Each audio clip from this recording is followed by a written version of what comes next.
अस्सलाम वालेकुम 10th class, कैसे हैं आप सब लोग। आज हम यूनिट 18 का न्यूमेरिकल 3 करेंगे। तो न्यूमेरिकल 3 की स्टेटमेंट देखते हैं। सबसे पहले carbon 14 has a half life of 5730 years. How long will it take for the quantity of carbon 14 in a sample to drop to 1/8 of the initial quantity. कि carbon 14 है जिसकी हाफ लाइफ कितनी है, 5730 years है। हमने time बताना है कि कितना टाइम लगेगा कि कार्बन 14 का जो सैंपल है उसकी जो रिमेनिंग जो है वो कितना बच जाए, 1/8 बच जाए, जितना वो है टोटल क्वांटिटी का। तो गिवन डाटा राइट करेंगे। सबसे पहले जी हमारे पास हाफ लाइफ है कार्बन की, तो हम लिखेंगे हाफ लाइफ ऑफ कार्बन 14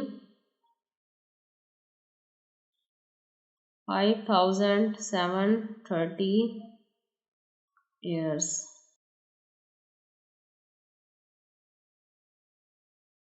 इसके बाद हम लोग फाइंड आउट क्या कर रहे हैं, time taken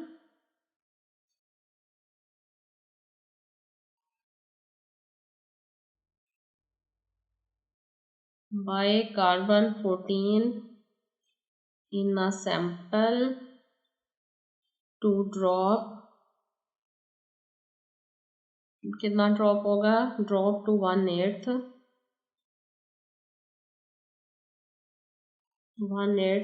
of the initial quantity।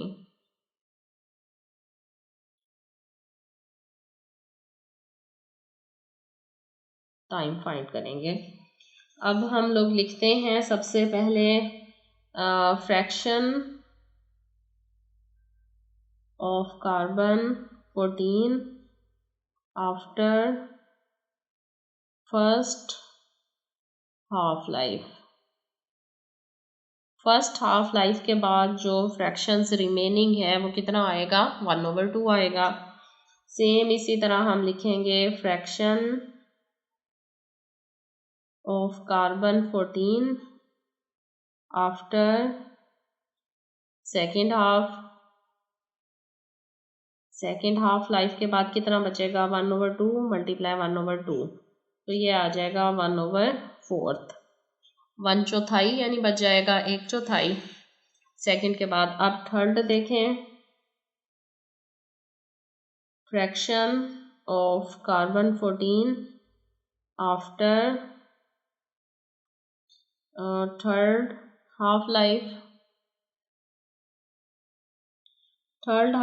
के बाद बच जाएगा 1/2 मल्टीप्लाई 1/2 मल्टीप्लाई 1/2, तो ये हो जाएगा 1/8। अब देखें 1/8 तक ही निकालना था, इसका मतलब है कि यहाँ पर 3 हाफ लाइफ्स आएंगी।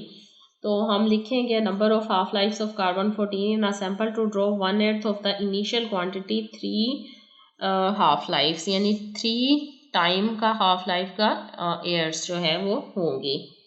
अब देखें 3 ईयर्स तक आ जाएगा ना, 1 2 3 तक 8 आएगा। इसका मतलब है कि years of first half life of carbon 14 कितने होंगे, years of first half life of carbon 14, first half life के कितने ईयर्स से, 5730 ईयर्स। सेम इसी तरह years of second half life आ जाएंगे, years of second half life of carbon 14, तो फर्स्ट के कितने थे, 5730 थे, इसे 2 से आप मल्टीप्लाई कर दें तो ये सेकंड के आ जाएंगे 11460 ईयर्स। सेम क्योंकि 1/8 से थर्ड तक जा रही है तो थर्ड के ईयर्स फाइंड करें इसी तरह, तो years of third half life of carbon 14, ये आ जाएगा 5730 मल्टीप्लाई 3 इजकल टू 17190 ईयर्स। तो इसे आप लोग करें स्टैंडर्ड फॉर्म में राइट। तो पॉइंट अगर यहाँ से हम यहाँ लेकर आए तो देखें राइट टू लेफ्ट जब आता है तो 1.719 आ जाएगा, मल्टीप्लाई 10⁻1 2 3 4 डिजिट्स के बाद लाए हैं 4 ईयर्स आ जाएगा। अब 1.7 ये 9 है, इसे 1 को राउंड अबाउट कर लें 2 ईयर्स हो जाएगा, मल्टीप्लाई 10⁻4 ईयर्स अप्रॉक्सीमेटली। ये जो है इतना टाइम जो है वो लग जाएगा जब फ्रैक्शन हमारे पास कितनी रिमेनिंग आ जाएगी 8 आ जाएगी। देखिए पॉइंट यहाँ से जब हम स्टैंडर्ड फॉर्म में राइट करेंगे ना, एक डिजिट के बाद 1 2 3 4 डिजिट थे तो 10 की पावर क्या आ गया 4 आ गया हमारे पास।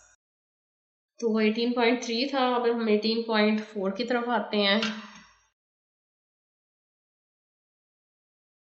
18.4 है हमारे पास numerical. Technetium 99 is a radioactive element and it is used to diagnose brain, thyroid, liver and kidney disease.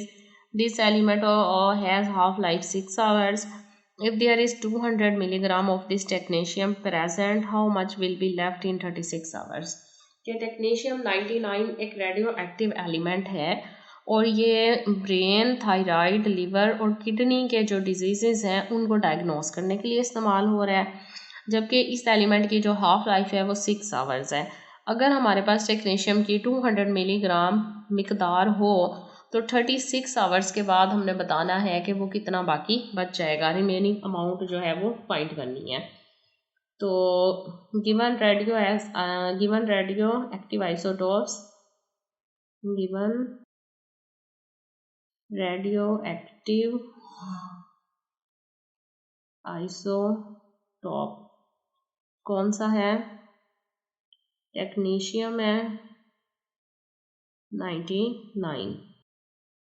Half life कितनी है इसकी? हाफ लाइफ जो है टेक्नीशियम 99 की वो है 6 आवर्स। तो गिवन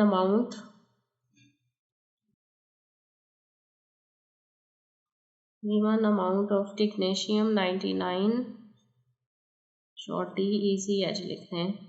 ये हमारे पास गिवन अमाउंट कितनी है 200 मिलीग्राम है।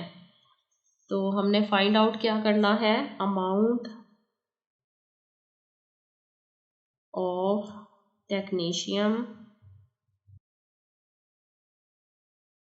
99 आफ्टर 36 आवर्स। 36 आवर्स के बाद हमने उसकी क्या करनी है, रिमेनिंग अमाउंट फाइंड करनी है।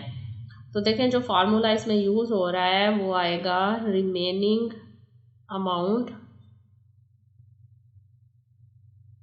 Equal original atom multiply half का टाइम, हाफ लाइफ टाइम यानी। अब रिमेनिंग अमाउंट n है, ओरिजिनल NO है, मल्टीप्लाई हाफ का टाइम। वैल्यूज पुट करें। ओरिजिनल अमाउंट हमारे पास कितनी है 200 मिलीग्राम है, हाफ का टाइम क्या है T6 आवर्स है। तो 2 की पावर आप 6 लें, 2 को जब आप 6 टाइम मल्टीप्लाई करें तो ये होता है 64। 200 को 64 से डिवाइड किया तो 3.125 mg, यानी 36 आवर के बाद जो हमारे पास रिमेनिंग अमाउंट आ रही है वो है 3.125 मिलीग्राम।